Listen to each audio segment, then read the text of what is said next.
Hello everyone and welcome to Testbook super coaching. So इस short video के अंदर हम बात करने वाले हैं जो यूजीसी नेट का न्यू नोटिफिकेशन है उसके बारे में, उसका इम्पैक्ट क्या होगा आपके ऊपर, या हायर एजुकेशन के ऊपर क्या इम्पैक्ट होगा, आपको क्या नेसेसरी स्टेप्स लेने चाहिए अगर आप यूजीसी नेट एग्जामिनेशन की तैयारी कर रहे हैं उसके बारे में। तो जो नया नोटिफिकेशन आया है, जैसे कि आप मेरे स्क्रीन के ऊपर भी देख सकते हैं, इसने 3 चेंजेस इंट्रोड्यूस किए हैं। दो तो ऑलरेडी ऑन गोइंग थे, जैसे कि अभी भी अगर आपको यूजीसी नेट एग्जामिनेशन देते थे तो आपको मिलता था जेआरएफ।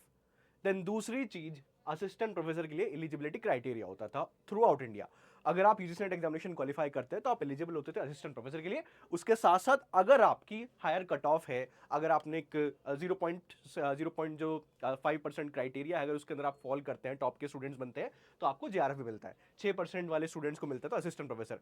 अब यूजीसी ने एक और क्राइटेरिया इसके अंदर इंट्रोड्यूस किया है, एक नया चेंज इंट्रोड्यूस किया है, वो है कि अब ये मैंडेटरी हो चुका है पीएचडी के लिए भी। तो यूजीसी क्या करेगा, जैसे आपका यूजीसी नेट एग्जामिनेशन कंडक्ट किया जाएगा, वहां पे आपका एक परसेंटाइल के अंदर स्कोर आएगा। देन उसके अकॉर्डिंग आप पीएचडी के अंदर एडमिशन ले सकते हैं यूनिवर्सिटीज के अंदर। डिटेल नोटिफिकेशन जब जारी होगा उसमें आगे की इंफॉर्मेशन आपके पास मिलेगी। अब देखो, यहां पे 3 कैटेगरी के अंदर आपको डिफाइन कर दिया गया है। पहली कैटेगरी क्या है, जो कि अगर आप पीएचडी के अंदर एडमिशन लेना चाहते हैं, जेआरएफ भी आपके पास है और अब आप असिस्टेंट प्रोफेसर के लिए एलिजिबल हो जाएंगे। तो ये पहली कैटेगरी है। अगर आप नेट एग्जामिनेशन पूरा का पूरा क्वालिफाई करते हैं जेआरएफ के साथ, तो आपके साथ 3 चीजें हो जाएंगी। आपका एडमिशन भी पीएचडी के अंदर हो जाएगा उसी स्कोर पे ही, एंड जेआरएफ भी आपको मिल जाएगा, एंड आप एलिजिबल भी हो जाएंगे असिस्टेंट प्रोफेसर के लिए। दूसरी कैटेगरी है जहां पे केवल आपको पीएचडी के अंदर एडमिशन मिलेगा, लेकिन आपका जेआरएफ क्वालिफाई नहीं है, एंड आप एलिजिबल हो जाएगा असिस्टेंट प्रोफेसर के लिए।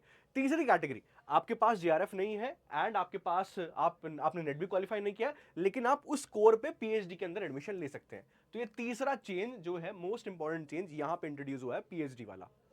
अब आपको इस चीज को लेकर क्या ध्यान देना है, जैसे कि यहां पे भी आपको डिफाइन कर दिया गया है, आप यहां पे भी देख सकते हैं कि अगर पहली कैटेगरी के स्टूडेंट हो JRF assistant professor PhD, then second category के हैं उसमें जेआरएफ नहीं है लेकिन असिस्टेंट प्रोफेसर है एंड पीएचडी में आपको एडमिशन मिल जाएगा। तीसरी कैटेगरी में है कि अगर आप जेआरएफ नहीं है, असिस्टेंट प्रोफेसर नहीं है, आपको फिर भी पीएचडी के अंदर एडमिशन मिल जाएगा।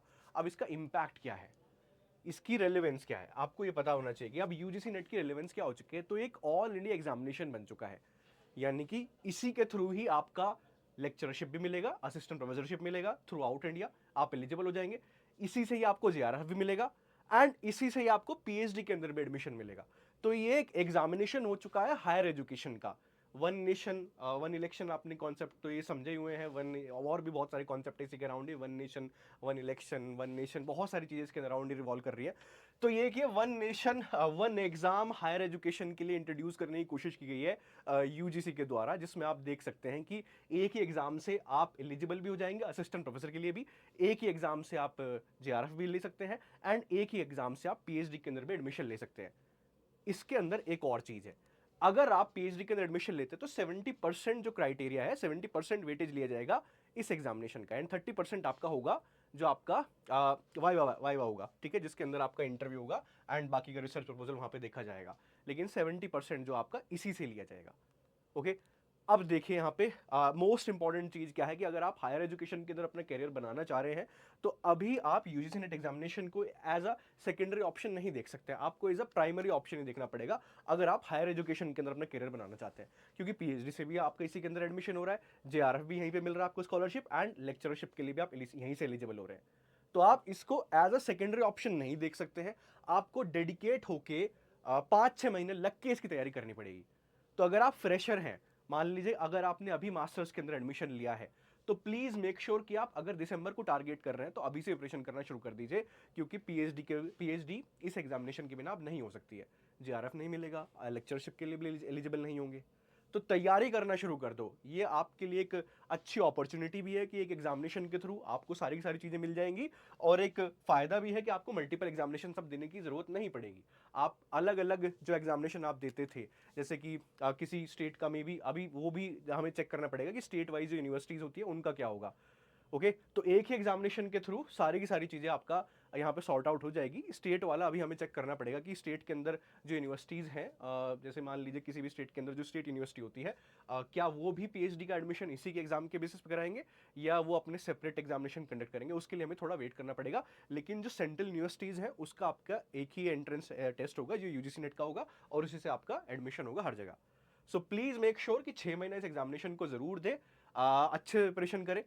एंड टेक्स्ट बुक आपके साथ है ही, टेक्स्ट बुक सुपर कोचिंग आपके साथ यहाँ पे है ही, आपके साथ मौजूद, आपकी प्रिपरेशन को अच्छा करने के लिए, बूस्ट करने के लिए हमने अभी भी लॉन्च किया हुआ है जेआरएफ बूस्टर कोर्स। अगर आप जून के अंदर एग्जामिनेशन को क्रैक करना चाहते हैं तो जेआरएफ बूस्टर कोर्स आपके पास अवेलेबल है, जो कि अभी अप्रैल से शुरू हो जाएगा पेपर 1 के अंदर। एंड जो मेरे सामने सब्जेक्ट लिखे हुए हैं, political science, history, geography, commerce, economics, education, English literature, Hindi literature, management and sociology के अंदर। तो ये जो जून वाला एग्जामिनेशन होने वाला है खास होने वाला है आप लोगों के लिए, क्योंकि आप एलिजिबल होंगे असिस्टेंट प्रोफेसर के लिए भी। अगर आप क्वालिफाई करते हैं जेआरएफ भी आपको मिलेगा, एंड आपका जो स्कोर होगा जो पीएचडी का, वो आपके लिए यूजफुल होगा जब भी आपके अब किसी भी यूनिवर्सिटी के अंदर पीएचडी के अंदर एडमिशन लेना चाहते हैं तो। सो तैयारी करना शुरू कर दो अगर आपका सपना है हायर एजुकेशन के अंदर अपने करियर बनाने का। अगर असिस्टेंट प्रोफेसर बनना है, रिसर्च करनी है, तो तैयारी करना शुरू कर दीजिए। Okay, thank you very much, keep watching text book super coaching, channel को सब्सक्राइब कर लीजिए, यहीं पे आपको सारी इन्फॉर्मेशन मिलती है यूजीसी नेट एग्जामिनेशन की, असिस्टेंट प्रोफेसर की, कोई भी। ठीक है, थैंक यू वेरी मच।